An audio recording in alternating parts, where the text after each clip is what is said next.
안녕하세요. 정금TV의 박순배 변호사입니다. 이번 시간에는 과거의 양육비를 청구하는 경우 소멸시효가 적용되는지 여부에 관하여 설명하겠습니다. 끝까지 시청 부탁드리겠습니다. 이번 주제의 핵심 쟁점은 구체적인 지급 청구권으로서 성립하기 전에 과거 양육비에 관한 권리는 양육자가 권리를 행사할 수 있는 재산권에 해당하는지 여부입니다. 또한 이에 대하여 소멸시효가 진행되는지 여부에 대해서 말씀드리겠습니다. 먼저 대법원 판례의 입장은 양육자가 상대방에 대하여 자녀 양육비의 지급을 구할 권리는 당초에는 기본적으로 친족관계를 바탕으로 하여 인정되는 하나의 추상적인 법적 지위였던 것이 당사자 사이의 협의 또는 당해 양육비의 내용 등을 재량적 형성적으로 정하는 가정법원의 심판에 의하여 구체적인 청구권으로 전환됨으로써 비로소 보다 뚜렷하게 독립한 재산적 권리로서의 성질을 가지게 된다는 것입니다.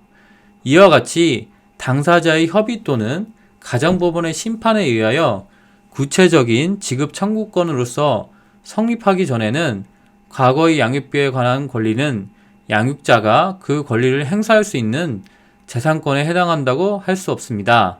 따라서 이에 대하여는 소멸시효가 진행할 여지가 없다고 보아야 한다는 것입니다. 그럼 이번 사안의 구체적인 사실관계를 살펴보겠습니다. 갑과 을은 결혼을 한 후에 슬하에 병을 자녀로 두고 있었습니다.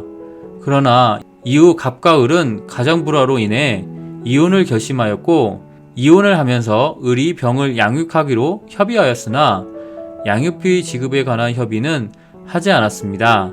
이후 갑은 을에게 양육비를 계속하여 지급하지 않아 을은 혼자 병을 키우기 위해 많은 애를 썼습니다.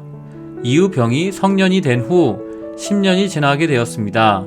과연 을은 갑에게 병에 대한 과거의 양육비를 청구할 수 있을까요?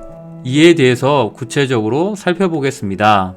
민법은 일반적인 채권의 경우 10년간 행사하지 아니하면 소멸시효가 완성되어 소멸되며 판결 등에 의하여 확정된 채권의 경우에도 10년간 행사하지 아니하면 소멸시효가 완성된다고 규정하고 있습니다.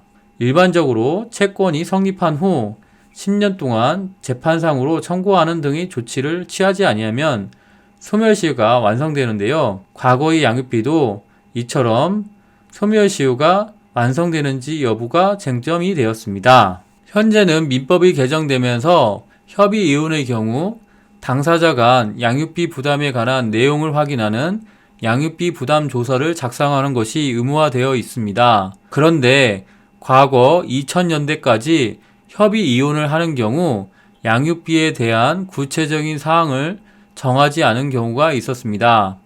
양육비 부담 조서 등의 구체적인 양육비 지급 및 액수를 정한 경우에는 이에 따라 소멸시효 완성 여부를 판단하면 되는데요. 이런 정함이 없는 경우 소멸시효가 완성되는지 여부에 대해서 대법원에서 쟁점이 된 것입니다. 이번 사안의 핵심 쟁점은 소멸시효의 기산점입니다. 양육비 청구권은 당사자의 협의 또는 가정법원의 심판에 의하여 구체적인 지급 청구권으로서 성립하여야 권리를 행사할 수 있어 그 시점을 기초로 소멸시효가 진행된다는 것입니다. 따라서 당사자 간의 양육비 부담에 관한 협의가 없었던 경우 소멸시효 기간이 진행되지 않았기에 양육비 청구권이 10년이 지나도 소멸하지 않게 되어 이 사건 사안의 경우에는 을이 감에게 양육비를 청구할 수 있습니다. 이상으로 오늘의 영상을 마치겠습니다. 도움이 되셨다면 좋아요, 구독, 알림 설정 부탁드립니다. 감사합니다.